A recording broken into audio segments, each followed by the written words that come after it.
Bueno, habiendo descrito casi todos los fármacos, hemos llegado a la parte más importante que viene a ser las aplicaciones clínicas. Como les había mencionado, el tratamiento de mantenimiento, el tratamiento ya de sostén de un paciente, nosotros lo podemos hacer, pero lo que nosotros debemos aprender más importante es respecto al manejo de un paciente cuando llegue a emergencia. En general vamos a hablar, básicamente como les había mencionado al inicio, vamos a hablar de bradiarritmias y taquiarritmias, ya que en sí estos dos tipos de escenario clínico se pueden enfrentar con manejos generales. Empecemos con nuestras bradiarritmias.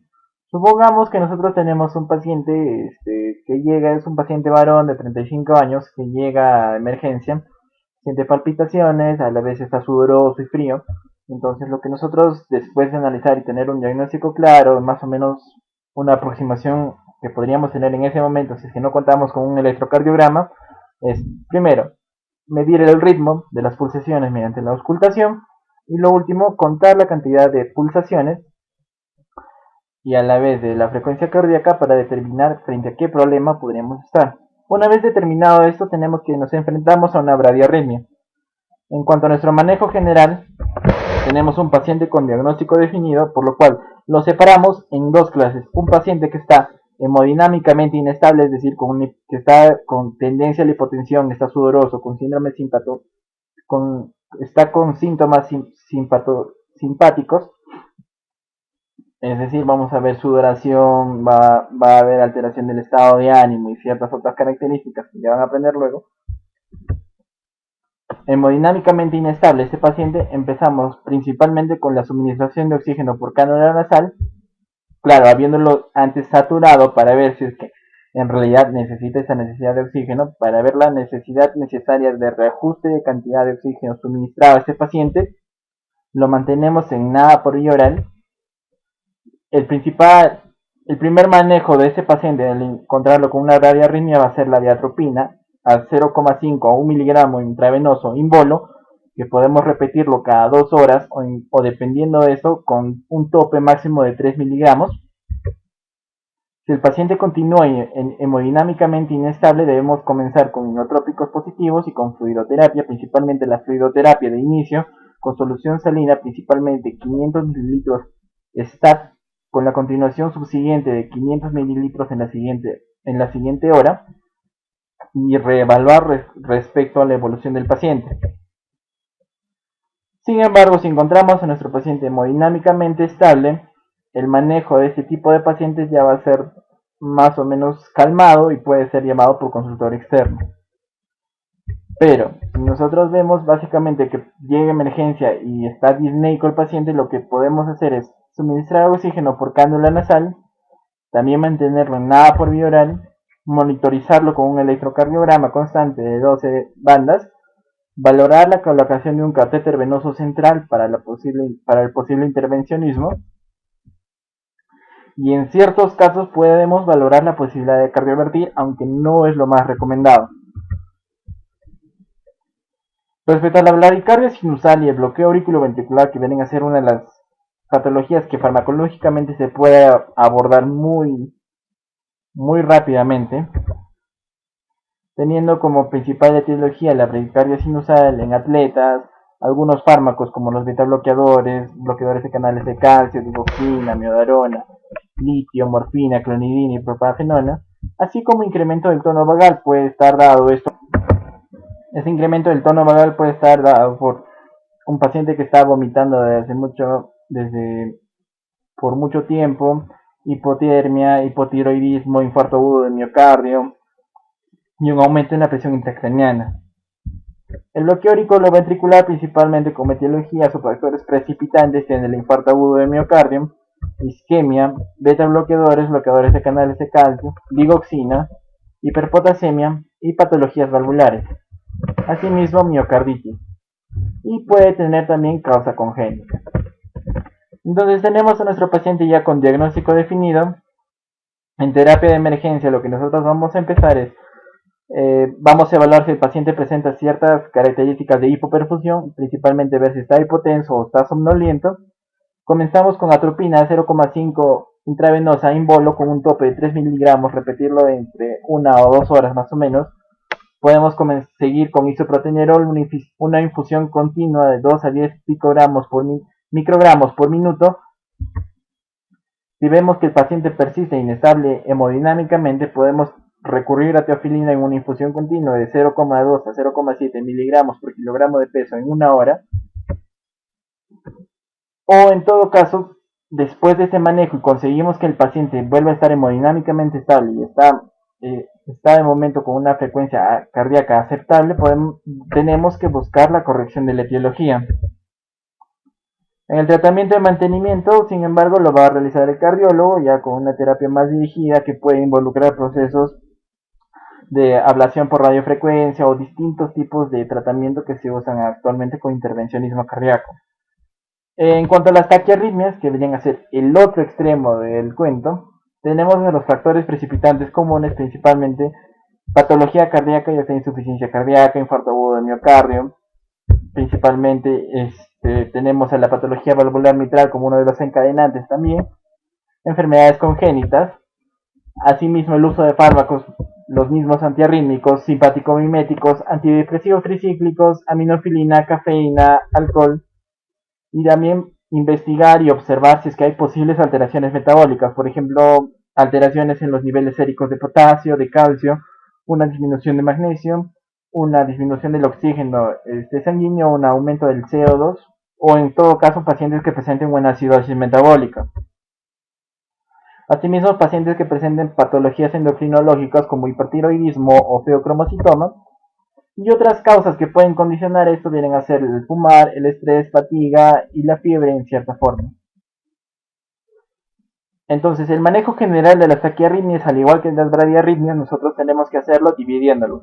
Nuestro paciente está hemodinámicamente inestable, es decir, está con gran peligro de shock, o está hemodinámicamente estable. Si nosotros tenemos a nuestro paciente hemodinámicamente inestable, lo primero que tenemos que hacer es administrar fármacos para sedar al paciente, ya sea midazolam o propofol, lo cual lo van a sedar y pueden condicionar incluso el uso de la cardioversión dependiendo de cómo esté el paciente. Lo mantenemos en nada por vía oral. Se corrige, buscamos la medición de los parámetros metabólicos anteriormente mencionados y buscamos la corrección si es que hay alguna de estas. Hay alguna alteración en alguno de estos parámetros. Se suministran 2 gramos de magnesio intravenoso, evitando de esta forma el posible desencadenamiento en algunos casos del Torsades de Pointes o como tratamiento del Torsades de Pointes. Asimismo, podemos comenzar con una terapia de amiodarona de 150 a 300 miligramos in bol administrado, lidocaína intravenosa.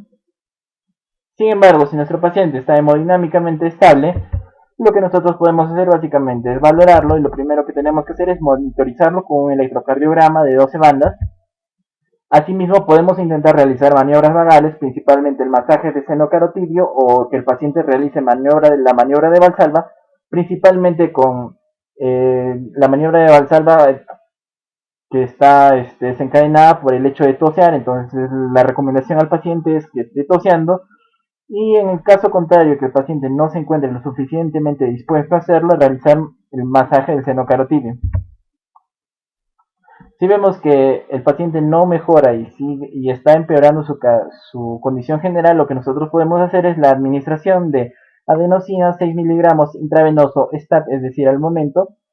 Inmediatamente después de administrar los 6 miligramos, administrar 5 mililitros de sustancias de suero fisiológico, sustancia salina, y vemos que si hay ausencia de respuesta a ese tratamiento, intentar cada 1 a 2 horas primero volver a intentar con un bolo de 6 miligramos intravenoso, y si no, pasar a una terapia con 12 miligramos in bolo.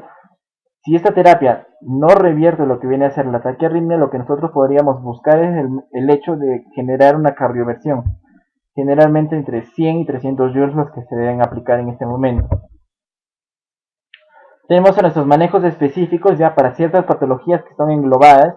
Como les había mencionado, en general las arritmias son un montón, pero lo general es que nosotros debemos saber es cómo manejar los grupos grandes para ya después dar la terapia más específica que puede ser dada por un especialista o después por distintas investigaciones. Ahora, en el caso de que nosotros tengamos una fibrilación auricular o un flúter auricular, el control de la frecuencia cardíaca, que es lo más importante en emergencia, lo podemos hacer con beta bloqueadores, principalmente propanolol, esmolol, o con diltiazem, o en caso contrario en el cual no encontremos ninguno de los tres anteriores, con digoxina. Para propanolol usamos una dosis de 1 a 3 miligramos a menos de 1 miligramo por minuto. Para esmolol 0,5 miligramos por kilogramo por minuto. En diltiazem usamos 0,25 miligramos por kilogramo de peso en 10 minutos en infusión continua. Para digoxina usamos 0,6 a 1 miligramo en 12 a 24 horas. Si una vez nosotros ya tenemos controlada nuestra frecuencia cardíaca, lo que podemos tratar de hacer es convertir este ritmo a un ritmo sinusal. Aunque lo más recomendable en general es solo controlar la frecuencia cardíaca, pero si nosotros vemos que es necesaria la conversión a ritmo sinusal, podríamos usar amiodarona a una dosis de 400 miligramos por día intravenosa, más o menos de a 0,5 miligramos por minuto, propafenona 150 miligramos cada 8 horas en una cápsula de liberación inmediata, o 225 miligramos cada 12 horas en una cápsula de liberación prolongada.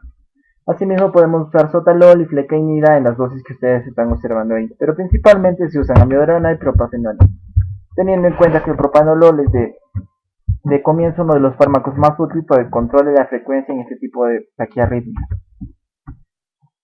Ahora, otra de las patologías que nosotros podemos enfrentar en emergencia viene a ser la de taquicardia por reentrada del nódulo auriculoventricular. Tengamos en cuenta que estos son ya diagnósticos específicos.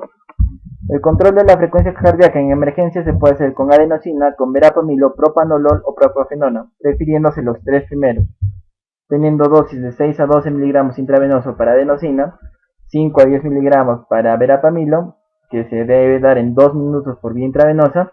El propanolol, ya habíamos mencionado la dosis de 1 a 3 miligramos a menos de 1 miligramo por minuto. Propafenona 150 miligramos en 8 horas con una cápsula de liberación intermedia, y 225 miligramos en 12 horas con una cápsula de liberación prolongada. Asimismo, para la terapia de mantenimiento de estos pacientes podemos usar amiodarona, digoxina, flecainida, dronedarona en las dosis que ustedes observan. Ahora, si nosotros tenemos una taquicardia con vía accesoria, principalmente el Wolff-Parkinson-White es un buen ejemplo.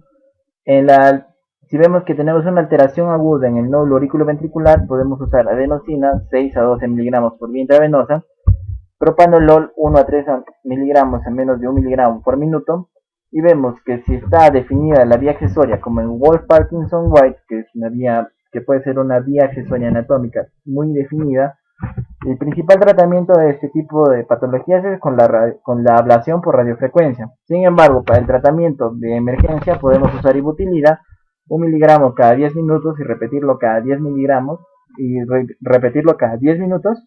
Sotalol 80 a 160 miligramos cada 12 horas. Amiodarona 400 miligramos por día intravenosa, más o menos sale 0,5 miligramos por minuto en cálculo.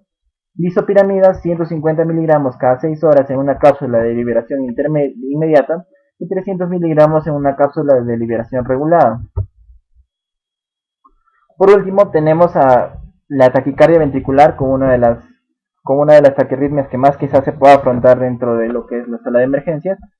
El control de la frecuencia cardíaca en emergencia se hace principalmente con lidocaína, en la cual podemos empezar una dosis de inicio de 150 miligramos a ración de 25 a 50 miligramos por minuto vía intravenosa, con la suministración de solución salina para reponer fluidos en el caso de que el paciente esté hemodinámicamente inestable. Se puede usar a la vez amiodarona 0,8 a 1,6 gramos por día en 1 a 3 semanas intravenosa, más o menos sale 1 gramo cada 24 horas. Si nosotros, sin embargo, vemos que tenemos un caso de torsa de Pointes, tenemos que usar sulfato de magnesio, un bolo intravenoso de 8 nanomols más una infusión continua de 0,012 a 0,08 nanomols por minuto, es decir, más o menos de 30 a 20 miligramos de sulfato de magnesio por minuto. La terapia de mantenimiento de estos pacientes se suele hacer con flecainida, amiodarona, propafenona, propanolol, procainamida y mexiletina en las dosis que ustedes observan. Lo más importante, como les había mencionado al comienzo de la clase, es el control de la frecuencia en emergencia. Por tanto, nunca olvidar los fármacos que se usan en emergencia y si es posible recordar la dosis de todos estos. Eso ha sido todo, muchas gracias por escuchar, espero que no haya sido tan tediosa la clase y cualquier duda, cualquier sugerencia o si necesitan bibliografía adicional, mándenme un correo, yo les envío todo lo que yo tengo para que ustedes puedan informarse más. Gracias.